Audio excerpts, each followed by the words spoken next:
ನಮಸ್ತೆ ಎಲ್ರಿಗೂ. ಎಲ್ಲರೂ ಹೇಗಿದ್ದೀರಾ? ಎಲ್ಲರೂ ಚೆನ್ನಾಗಿದ್ದೀರಾ ಅಂತ ಭಾವಿಸ್ತಾ welcome back to my Geetaji vlogs channel. ನಾನು ನಿಮ್ಮ ಸಂಗೀತ. ನಿಮ್ಮ ಜೀವನದಲ್ಲಿ ಯಶಸ್ಸು ಅನ್ನೋದೇ ಸಿಗ್ತಾ ಇಲ್ಲ, ಅಥವಾ ಯಾವುದೇ ರೀತಿಯ ಕೆಲಸ ಮಾಡೋಕ್ಕೆ ಹೋದರೂ ನಮಗೆ ಅಡೆತಡೆಗಳು ಬರ್ತಾ ಇದೆ, ಅದರಲ್ಲಿ ಫೇಲ್ಯೂರ್ ಅನ್ನೋದೇ ಇದೆ ಅನ್ನೋದಾದರೆ ನೀವು ತಪ್ಪದೇ ಈ ಒಂದು ಮಂತ್ರವನ್ನು ಪಠಿಸಲೇಬೇಕಾಗುತ್ತೆ. ಯಾಕಂದರೆ ಈ ಒಂದು ಮಂತ್ರದಲ್ಲಿ ತುಂಬಾ ಶಕ್ತಿಯುತವಾಗಿರೋದ್ರಿಂದ ಈ ಒಂದು ಮಂತ್ರವನ್ನು ಪಠಿಸೋದ್ರಿಂದ ನಿಮ್ಮ ಜೀವನದಲ್ಲಿ ಬರುವಂತಹ ಅಡೆತಡೆಗಳು ತಾನಾಗಿ ದೂರ ಆಗಿ ನಿಮಗೆ ಯಶಸ್ಸು, ಕೀರ್ತಿ ಅನ್ನೋದು ಸಿಗುತ್ತೆ ಅಂತಲೇ ಹೇಳ್ಬೋದು. ಅಷ್ಟೇ ಅಲ್ಲ, ನೀವು ಯಾವುದಾದ್ರೂ ಗೌರ್ಮೆಂಟ್ ಜಾಬ್ಗೆ ಎಕ್ಸಾಮ್ ಬರೆಯೋಕ್ಕೆ ಹೋಗ್ತಿದ್ದೀರಾ, ಅಥವಾ ಯಾವುದಾದ್ರೂ ಸ್ಪರ್ಧಾತ್ಮಕ ಪರೀಕ್ಷೆಗಳಿಗೆ ತಯಾರಿ ನಡೆಸ್ತಿದ್ದೀರಾ, ಅಥವಾ ಆ ಒಂದು ಎಕ್ಸಾಮ್ನ ಅಟೆಂಡ್ ಮಾಡ್ತಿದ್ದೀರಾ ಅಂದಾಗ ಈ ಒಂದು ಮಂತ್ರ ಜಪವನ್ನು ಮಾಡಿಕೊಂಡು ನಂತರ ನೀವು ಓದಿದ್ದನ್ನು ನೆನಪಿಸ್ಕೊಳ್ಳೋದಕ್ಕೆ ಈ ಒಂದು ಮಂತ್ರ ತುಂಬಾ ಸಹಾಯ ಮಾಡುತ್ತೆ ಅಂತಲೇ ಹೇಳ್ಬೋದು. ನಾವು ಓದೋದು ಜೊತೆಗೆ ದೇವರ ಕೃಪೆಯು ಕೂಡ ತುಂಬಾ ಪಾತ್ರ ವಹಿಸುತ್ತೆ ಅಂತಲೇ ಹೇಳ್ಬೋದು. ಹಾಗಾಗಿ ನಾವು ದೇವರ ಅನುಗ್ರಹವನ್ನು ಕೂಡ ಪಡ್ಕೊಬೇಕಾಗುತ್ತೆ. ಈ ಒಂದು ಮಂತ್ರವನ್ನು ಚಾಂಟ್ ಮಾಡ್ತಾ ಬರೋದರಿಂದ ಕೂಡ ನಿಮಗೆ ಸ್ಪರ್ಧಾತ್ಮಕ ಎಕ್ಸಾಮ್ನಲ್ಲಿ ಏನು ನೀವು ಎಕ್ಸಾಮ್ ಬರೆಯೋಕ್ಕೆ ಹೋಗ್ತೀರಾ ಅದಕ್ಕೂ ಮುಂಚೆ ಈ ಚಾಂಟ್ ಮಾಡ್ಕೊಂಡು ಹೋಗೋದ್ರಿಂದ ನಮಗೆ ಒಳ್ಳೆಯ ಫಲಗಳನ್ನೇ ದೊರೆಯುತ್ತೆ ಅಂತಲೇ ಹೇಳ್ಬೋದು. ನಿಮಗೆ ರಿಸಲ್ಟಲ್ಲೂ ಕೂಡ ತುಂಬಾ ಉತ್ತಮವಾದ ಫಲಿತಾಂಶ ಸಿಗುತ್ತೆ ಅಂತಲೇ ಹೇಳ್ಬೋದು. ಕೇವಲ ಉದ್ಯೋಗಕ್ಕಷ್ಟೇ ಅಲ್ಲ, ನಮಗೆ ಯಾವುದಾದ್ರೂ ಒಂದು ವ್ಯಾಪಾರ ವ್ಯವಹಾರದಲ್ಲಿ ಕೈ ಹಾಕಿದರೂ ಕೂಡ ಅದರಲ್ಲಿ ನಮಗೆ ಯಶಸ್ಸು ಅನ್ನೋದು ಸಿಗ್ತಾ ಇಲ್ಲ ಅಂದಾಗ ಈ ಒಂದು ಮಂತ್ರವನ್ನು ಹೇಳ್ಕೊಳ್ತಾ ಬರೋದ್ರಿಂದ ಕೂಡ ನಮಗೆ ವ್ಯಾಪಾರ ವ್ಯವಹಾರದಲ್ಲೂ ಕೂಡ ಅಭಿವೃದ್ಧಿಯನ್ನು ನೋಡ್ಬೋದು ಅಂತಲೇ ಹೇಳ್ಬೋದು. ಹಾಗಿದ್ರೆ ಆ ಒಂದು ಮಂತ್ರ ಯಾವುದು, ಅದನ್ನು ಯಾವಾಗ ಯಾವ ಸಮಯದಲ್ಲಿ ಎಷ್ಟು ಬಾರಿ ಪಠಿಸಬೇಕಾಗುತ್ತೆ, ಅದಕ್ಕಿರುವಂಥ ನಿಯಮಗಳೇನು ಎಲ್ಲವನ್ನು ಕೂಡ ಈ ಒಂದು ವಿಡಿಯೋದಲ್ಲಿ ನಾನು ನಿಮಗೆ ತಿಳಿಸ್ಕೊಡ್ತಾ ಇದ್ದೀನಿ. ವಿಡಿಯೋವನ್ನು ಎಲ್ಲೂ ಕೂಡ ಸ್ಕಿಪ್ ಮಾಡದೆ ನೋಡೋದ್ರಿಂದ ಇದ್ರ ಬಗ್ಗೆ ಸಂಪೂರ್ಣವಾದ ಮಾಹಿತಿಯನ್ನು ನೀವು ಪಡ್ಕೋಬಹುದಾಗಿರುತ್ತೆ.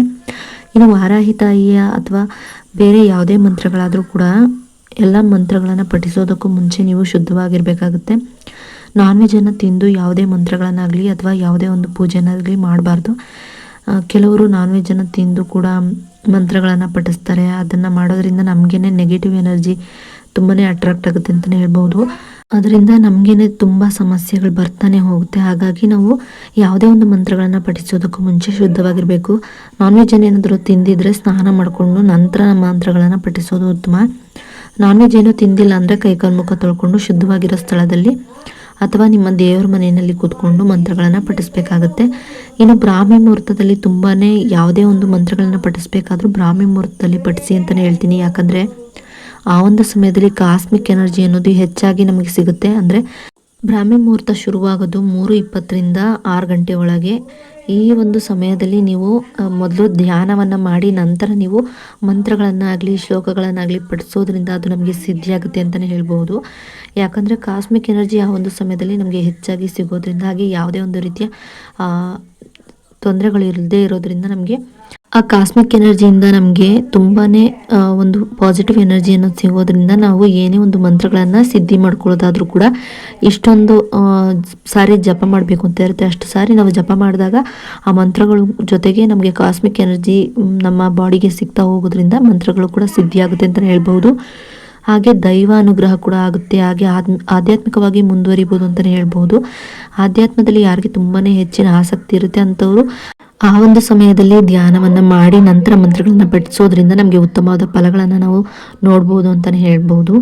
ಹಾಗೆ ನಾವು ಆಧ್ಯಾತ್ಮದಲ್ಲಿ ಹೆಚ್ಚಿನ ಮಟ್ಟಕ್ಕೆ ಮುಂದುವರಿತಾನೆ ಹೋಗ್ಬೋದು. ಹಾಗೆ ಹೆಣ್ಮಕ್ಳು ಏನಾದರೂ ನೀವು ಮುಟ್ಟದಂಥ ಸಮಯದಲ್ಲಿ ಈ ಮಂತ್ರಗಳನ್ನು ಪಠಿಸ್ಬೋದಾ ಅಂದರೆ ಪಠಿಸ್ಬೇಡಿ. ಮುಟ್ಟದಂಥ ಸಮಯದಲ್ಲಿ ಸ್ಕಿಪ್ ಮಾಡಿ ನಂತರದ ದಿನಗಳಲ್ಲಿ ನೀವು ಮುಂದುವರಿಸ್ಬೋದಾಗಿರುತ್ತೆ. ಇನ್ನು ಈ ಒಂದು ಮಂತ್ರವನ್ನು ನಾವು 21 ಬಾರಿ ಅಥವಾ 108 ಬಾರಿ ಪಠಿಸಲೇಬೇಕಾಗುತ್ತೆ. ನಿಮಗೆ ಪಠಿಸೋದಕ್ಕೆ ಬರೋದಿಲ್ಲ ಅನ್ನೋರು ಟ್ರಾವೆಲ್ ಮಾಡುವಾಗಲಾದರೂ ಪಠಿಸ್ಬೋದು, ಅಥವಾ ಅದನ್ನು 21 ಸಾರಿ ಅಥವಾ 108 ಸಾರಿ ಏನಾದರೂ ಒಂದು ಬುಕ್ನಲ್ಲಿ ಬರ್ಕೊಬೋದಾಗಿರುತ್ತೆ. ಇನ್ನು ಆ ಒಂದು ಮಂತ್ರ ಯಾವುದು ಅಂತ ನೋಡೋದಾದರೆ, ಇನ್ನು ಆ ಮಂತ್ರ ಬಂದು ಹೀಗಿರುತ್ತೆ: ಓಂ ಯಶಸ್ವಿನ್ಯೈ ನಮಃ, ಓಂ ಯಶಸ್ವಿನ್ಯೈ ನಮಃ, ಓಂ ಯಶಸ್ವಿನ್ಯೈ ನಮಃ. ಈ ಒಂದು ಮಂತ್ರವನ್ನು ಪಠಿಸ್ತಾ ಬರೋದ್ರಿಂದ ನಮಗೆ ಯಶಸ್ಸು, ಐಶ್ವರ್ಯ, ಖ್ಯಾತಿ ಮತ್ತು ಆಕರ್ಷಕ ಗ್ರಹದ ಪ್ರಭಾವ ಪಡೆಯಲು ಈ ಮಂತ್ರವನ್ನು ಪ್ರತಿದಿನ 21 ಅಥವಾ 108 ಬಾರಿ ಶ್ರದ್ಧೆಯಿಂದ ಜಪಿಸಬೇಕಾಗುತ್ತೆ.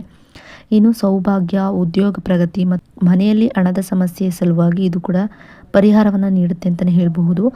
ವಿಶೇಷವಾಗಿ ಕೈಗಾರಿಕೆ, ವ್ಯಾಪಾರ ಹಾಗೂ ಸ್ಪರ್ಧಾತ್ಮಕ ಕ್ಷೇತ್ರಗಳಲ್ಲಿ ಈ ಮಂತ್ರ ಜಪದಿಂದ ಶಕ್ತಿಶಾಲಿಯಾದಂತಹ ಫಲಗಳನ್ನು ನಾವು ನೋಡ್ಬೋದಾಗಿರುತ್ತೆ. ಇನ್ನು ಈ ವಿಡಿಯೋ ಏನಾದರೂ ನಿಮ್ಗೆ ಇಷ್ಟ ಆದರೆ ಲೈಕ್ ಮಾಡಿ, ಶೇರ್ ಮಾಡಿ, ಕಮೆಂಟ್ ಮಾಡಿ. ಇನ್ನಷ್ಟು ಇಂತಹ ವಿಡಿಯೋಗಳನ್ನು ನೀವು ನೋಡಬೇಕು ಅನ್ನೋದಾದರೆ ನನ್ನ ಗೀತಾ ಜೆ ವ್ಲಾಗ್ಸ್ ಚಾನಲ್ನ ಸಬ್ಸ್ಕ್ರೈಬ್ ಮಾಡ್ಕೊಂಡು ವಿಡಿಯೋ ನೋಡಿ. ಸಬ್ಸ್ಕ್ರೈಬ್ ಪಕ್ಕ ಬೆಲ್ ಐಕನ್ ಬಟನ್ ಇರುತ್ತೆ, ಅಲ್ಲಿ ಆಲ್ ಆಪ್ಷನ್ ಮೇಲೆ ಕ್ಲಿಕ್ ಮಾಡಿದ್ರೆ ನಾನು ಯಾವುದೇ ರೀತಿಯ ಹೊಸದಾಗಿ ವಿಡಿಯೋ ಮಾಡಿ ಅಪ್ಲೋಡ್ ಮಾಡೋದು ಕೂಡ ನಿಮಗೆ ನೋಟಿಫಿಕೇಶನ್ ಮೂಲಕ ಮೊದಲು ಬಂದು ತಲುಪುತ್ತೆ. ಆಗ ನೀವು ನನ್ನ ವಿಡಿಯೋನ ಮಿಸ್ ಮಾಡದೆ ನೋಡ್ಬೋದಾಗಿರುತ್ತೆ. ವಿಡಿಯೋ ನೋಡಿದ್ದಕ್ಕಾಗಿ ಥ್ಯಾಂಕ್ ಯು ಫಾರ್ ವಾಚಿಂಗ್.